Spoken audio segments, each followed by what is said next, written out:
शरीफ अस्पताल में भर्ती है। शहबाज शरीफ को लेकर सरकार के निर्देश भी आए हैं सामने। पीएम शहबाज के बारे में मीडिया को ना बताया जाए, शहबाज की बीमारी के बारे में लोगों को बताया ना जाए। 27 अप्रैल से बीमार पड़ गए हैं। 22 अप्रैल को पहलगाम में आतंकी हमला हुआ था। उसके बाद मीटिंग्स का दौर भी पाकिस्तान में चला। तीनों सेना को अलर्ट पर रहने के लिए कहा गया, लेकिन अभी जो जानकारी मिल रही है वो ये कि 27 अप्रैल से शहबाज शरीफ अस्पताल में भर्ती है। और अस्पताल में भर्ती तो है ही, लेकिन साथ ही साथ शहबाज शरीफ को लेकर सरकार को दिशा निर्देश भी दिए गए हैं कि मीडिया को इस बारे में कोई जानकारी ना दी जाए। रावलपिंडी के आर्मी अस्पताल में शहबाज भर्ती कराए गए हैं। मेरे साथ में भारत भूषण सर हैं, मेजर शाह हैं और मेरे साथ में आफ्ताब मुंगेरी भी जुड़े हुए हैं। आफ्ताब मुंगेरी जी, क्या हो गया शहबाज शरीफ को? पता नहीं ये खबरें कहां से आती हैं, मुझे तो शर्म से डूब मरने का मकाम लग मालूम रहा नहीं है कि इसको। हिंदुस्तान का मीडिया इस तरह की खबरें चलाते हैं।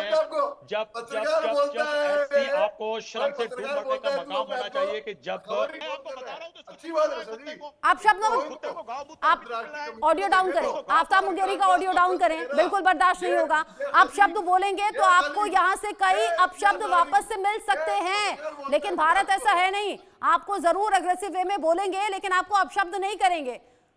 आफ्ताब मुंगेरी, आपका ऑडियो ही डाउन है, बोलते रहिए, आप बोलते रहिए। सिर्फ लिपसिंग आ रही है, कोई आवाज नहीं आ रही है। मेजर शाह जवाब दीजिए, मेजर शाह जवाब दीजिए। उसके मुनीर अवेलेबल नहीं है, अवेलेबल ऑडियो नहीं आया। पहली बात तो मैं कुछ चंद एक बातें मेरे को बोले देगा। ये देखिए, 2-3 इसने राहत इंदौरी के शेर से शुरुआत करी। शेर भी गलत बोला और उसको मालूम ही नहीं लेखक कौन है, उसको हमने पूछना पड़ा। वो भी आपने बताया कि राहत इंदौरी का शेर है, तो ये बिल्कुल इसको मालूम ही नहीं कुछ भी, बददिमाग है। इसको उल्टा मैं 3-4 बता दूंगा इसी के ही। लेफ्टिनेंट जनरल फैज अहमद फैज साहब, क्योंकि बकरा है ना, ये हौक रहा है, ये बोल रहा है, तो बोल फैज अहमद फैज ने लिखा, बोल के लब आजाद है तेरे, बोल ज़बां अब तक तेरी है, तेरा सुखमा जिस्म है तेरा, बोल के जा अब तक तेरी है। देख के अंगार की दुकान में टुंड है शोले, सुर्ख है आहन, खुलने लगे खुफरों के दाने, पहला हर एक जंजीर का दामन, बोली थोड़ा वक्त बहुत है जिसम जाके मौत से पहले, बोली कि इसा जिंदा है अब तक, बोल जो कुछ कहना है कह दे। ये फैज अहमद फैज का है। अब मैं इसको बताता हूँ, इसके ये मुंगेरी आफ्ताब मुंगेरी, आफ्ताब है ये महताब है, एक ही बात होगी इसके लिए। इसको ना मुंह धो के आना चाहिए। ये ना चिढ़ गया, ये पत्रकार बोलता है अपने आप को। इसने ना एक चीज रस्ता जी, मैं बड़े लॉजिकल तरीके से, बड़े लॉजिकल तू तड़ा क्यों कर रहे हैं मुंगेरी जी?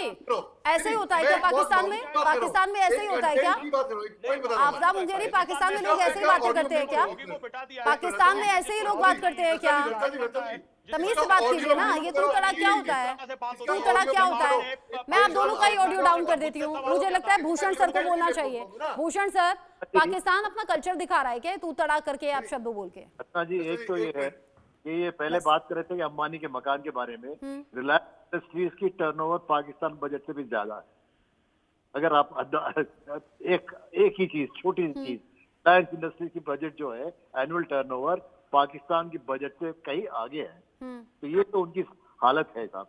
मुनीर, उनके जो जनरल साहब है, कुछ भी दिख नहीं रहे हैं। कहते हैं कि वो गए बंकर के अंदर, और कई अफवाहें निकल रही। ये तो हमने शुरुआत ही की है, हम भी देखते हैं आगे। ये तो इश्तेहारी इश्क है, आगे है, देखिए होता है क्या। अभी आप लोग तो इसी में परेशानी में रह गए। हमारे प्राइम मिनिस्टर दो चार मीटिंग कर ली, और ये तो परेशानी में है कि कहाँ से आएगा, किधर से गिरेगा, या एयरफोर्स मारेगा, या आर्मी मारेगी, या नेवी मारेगा। 71 में तो उनको इतना अच्छा मारा हमने, फिर भी भूल गए ये लोग।